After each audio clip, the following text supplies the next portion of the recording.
Viewers, একটি বাস্তব কথা আজকে বলতেছি, শেয়ার করতেছি। আমি যদি একটু সচেতন না হই তাহলে আমাদের কারো পক্ষে ভালো থাকা সম্ভব নয়। বিষয়টি খুবই পীড়াদায়ক যে আমি বাজার থেকে যে প্রোডাক্টগুলো ভেজাল খাবার কিনে খাচ্ছি, ওকে তাতে কোনো দুঃখ নেই।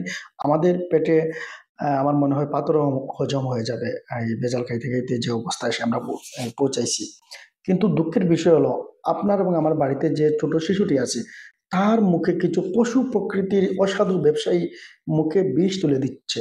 এই পশু প্রকৃতির কথাটি এই যে আমি বললাম, সেটি কিন্তু আমার কথা না। এটি নির্বাহী ম্যাজিস্ট্রেট ভ্রাম্যমাণ আদালত চালাতে গিয়ে এই কথাটি বলছে। আমি ভাবলাম যে বিষয়টি জনসচেতনতার জন্য শেয়ার করে দেবো। পরবর্তীতে দেখলাম যে শুধু একটি পোস্ট শেয়ার করে কি লাভ? এরকম কিছু ফুটেজ আমি সংগ্রহ করে সচেতনতার জন্য আজকে শেয়ার দিলাম।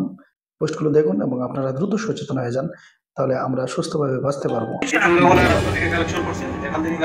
খুব ভালো কাজ করছেন। এটা হচ্ছে ড্রিঙ্কো, এখানে আপনারা বানান, এখানে এগুলো বানানো, এখানে বানানোর কোনো অনুমতি আছে? এখানে এসে আমরা যেটা দেখলাম তা অত্যন্ত মর্মান্তিক একটা জিনিস। মানুষ নামের কিছু দুপিয়া দত্ত বলবো আমি তাদেরকে কবির ভাষায়। এই অমানুষগুলো হচ্ছে বাচ্চাদের মুখে ক্যান্সার সহ বিভিন্ন জটিল যে রোগ হয়, এরকম রোগে আক্রান্ত হওয়ার মতো কেমিক্যাল গুলা বাচ্চাদের মুখে তুলে দেয়।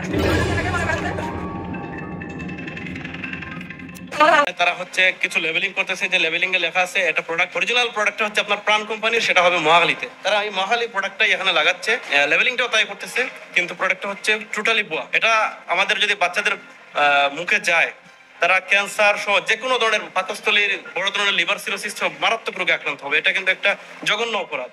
এটা শুধু অপরাধ কি বলবো, শিশুদের বিরুদ্ধে একটা অপরাধ। এটা অত্যন্ত নিন্দনীয় এবং জঘন্য। আমি এটা দেখে খুবই হতাশ যে মানুষ এরকম করতে পারে, শিশুদের খাবার নিয়ে এভাবে কাজ করতেছে তারা, এটা অত্যন্ত জঘন্য। আমরা এখানে আসার পরে কয়েকজন শ্রমিককে পেয়েছি, তো শ্রমিক তো আসলে তারা দিনমজুর হিসেবে কাজ করে, আমরা তাদেরকেও আইনের আওতায় আনবো। কিন্তু মেইন যে মালিক বা মেইন যে হুতা, তাকে আমি এখনো ট্রেস করার চেষ্টা করতেছি। যদি আমি তাকে পাই, আইনের আওতায় নিয়ে আসবো। এই যে ঢুকাইছে দেখছে, এই যে এটার ভিতরে এই যে ঢুকাইছেন আপনি, এটা কোনো স্বাদই লাগবে না, এই সিরিজে মারে এটার কোনো মিষ্টিও লাগবে না, কত এই যে ঢুকাইছেন এটার ভিতরে, এটা কাটেন, এটার ভিতরে দেখেন এরকমের একদম ফিরিয়ে দিল। এটা কোথেকে আনছেন, কোথেকে বলেন? দেখেন, দেখছেন দেখেন কি অবস্থা। এই দেখেন, আচ্ছা একটু কাইটে দেন তো, এই যে সিরিজ দেন তো, এটা কি রকম লাগে? এই সিরিজ দিয়ে ঢুকাইছে, এই যে আরে বলুক কাইটে এই যে এই জায়গা থেকে ঢুকাইছে, এই যে দাগ পড়ে আছে, এখান থেকে ঢুকাইছে।